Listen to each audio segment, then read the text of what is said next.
Heyo, EC here, and today we're going to go over my entire Evercade game collection and console collection. So we're going to start with obviously the consoles because it's just easier, and I've only have 4 of them. So we have the Taito Super, the Taito Hyper Mega Tech Super Pocket. I know this isn't technically an Evercade, but it plays Evercade cartridges, so to me it still counts. So we have that. Obviously I need to get the Capcom one, but this is what I've got currently. Then we have the original Evercade VS. Okay, to be fair, this is quite a good console. It's quite nice built, and it was quite cheap. I know there's like 4 different versions of the Evercade VS. There's this one, there's the VSR, I believe it's coming out now. There's the black one, there's Duke Nukem one. This is just the OG white one. I haven't got the other colours because obviously I don't really see the point in collecting multiples of certain systems. Then we have, and here we have my Evercade EXP. I have the limited edition black version. Obviously, that's just what I got. Come with a few cartridges. Pretty good system. Then we have, this is a case for the older model of the Evercade, and obviously in here we have the original white Evercade handheld. I don't really use this one anymore because obviously I've got the EXP, and this one's obviously harder to replace. But you know, there's that. Right. So now let's go over the games. We're going to start with my little microcomputer collection for them. I will say before we get into that, I don't own every Evercade cartridge yet. I'm working on it. I have to get certain ones still, but I do have a majority of the cartridges that are currently being released. So we'll start with this slot. We have obviously the collection of the 264 cartridges and the Team 17 collection, which is Amiga games.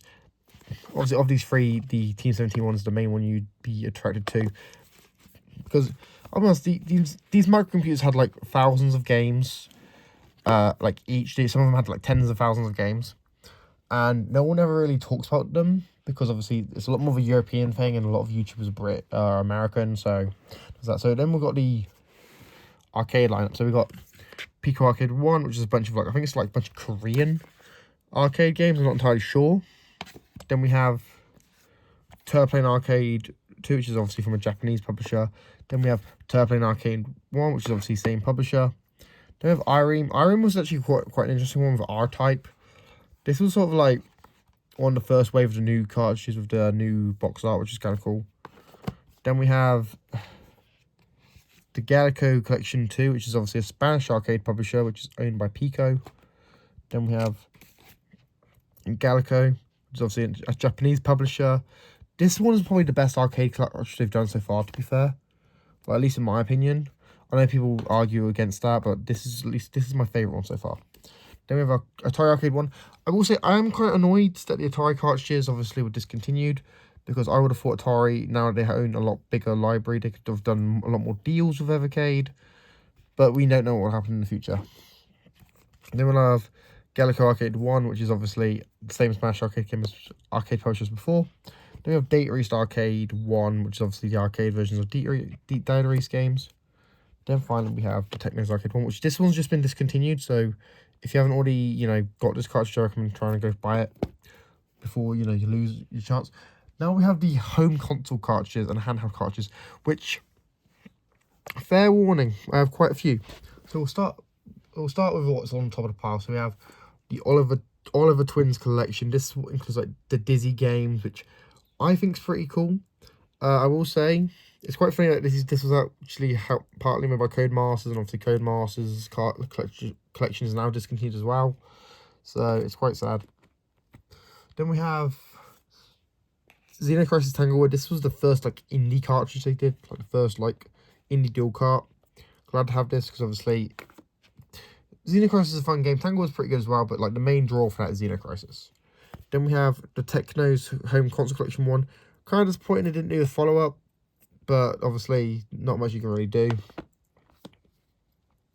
Then we have Interplay Collection 1, which obviously got like Clay Fighter from Jim. I will say Interplay's never really one that's really done it for me. Like, it's never been a major draw for me. Then we have Pico Interactive 1. Funny story about this cartridge, this is the only Pico cartridge to be discontinued, largely because some of the games on this cartridge are no longer even owned by Pico. That's literally the reason why it was discontinued. the fact that some of the games were sold to Atari. Then we have Mega Cat Studios Collection 1, which is obviously, this is technically the first indie cartridge they did. Got 10 games, including Coffee Crisis. I think this shows like the ability by some of these small devs to make such great games that are just overlooked. So I do think this is a good collection if you need Evercade. Then we have Interplay Collection 2, which obviously is just more the same as the original, as the other Interplay Collection. Nothing major. Interplay to me was never really a major like deal. It might have been to some people, but to me it just was never that big a deal. Then we have Namco Museum 2. These only work, these Namco cartridges only ever worked on the Evercade handhelds, not DVS, so that's disappointing, and they were one of the first lineup to be discontinued, which is kind of sad as well. Then we have Data East Collection 1. This is the home console cartridge. Obviously we've got the arcade cartridge here, we've got the home console cartridge here as well. It's nice to have both, and there's different versions of certain games on there.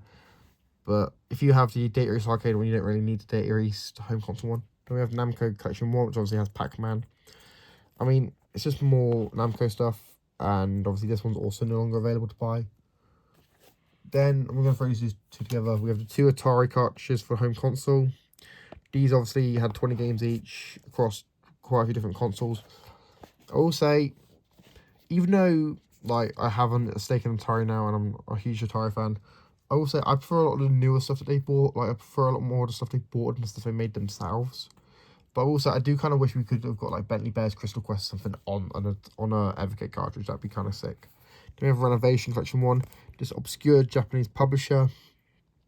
I love it because obviously the games are like Valis. They're so different. They're so different from what we really have otherwise in Evercade, and it's nice to have them on one cartridge. Then we have the Worms Collection, because of course we have Worms. Worms is obviously a huge franchise, but it's also kind of alluded to the fact we're going to get more Team 17 games because it's a Team 17 collection. Then we have Indie Heroes Collection 1, and I'm going to stop moving my thing back. Indie Heroes Collection 1, obviously this is the first like indie collaboration cartridge with a bunch of different devs. I think it's great. I think it's great to have a bunch of devs coming forward and racing games on Evercade that are just indie developers. Then we have Demons of Astroborg and Astro Bros. I played Demons of Astroborg on Antstream Arcade, really, which is kind of cool. It's nice to see, like I said, it's nice to see these indie devs taking initiative. Then we have Hours Awakening and Cathedral. Cathedral's actually a native game. It's actually a native port for Evercade. It's one of a few native ports, which is kind of cool.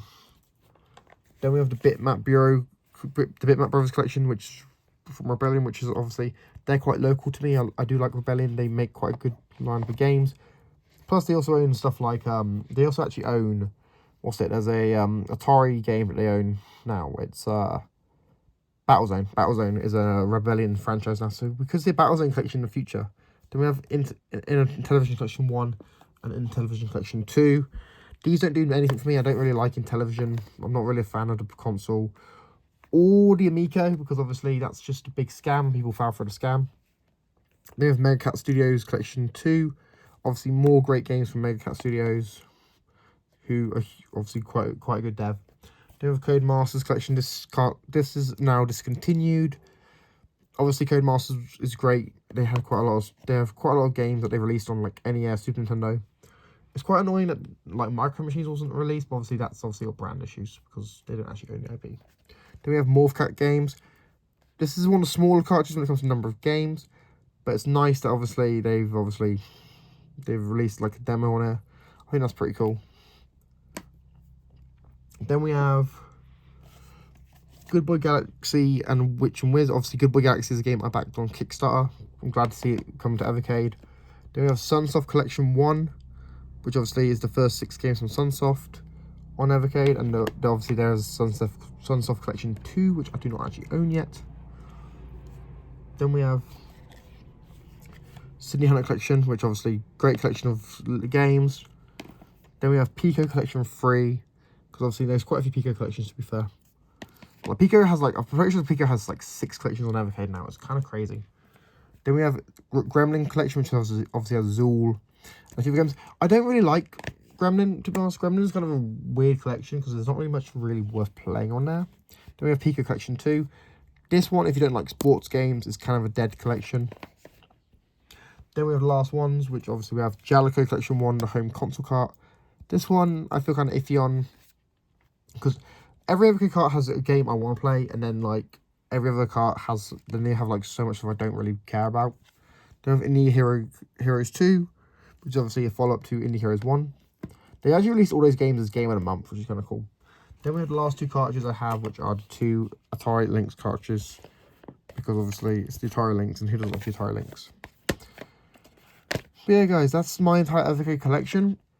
I do challenge other Evercade YouTubers like A Boy and His Dog Retro Edition. I would love to see him go through his Evercade collection and let us know what he has.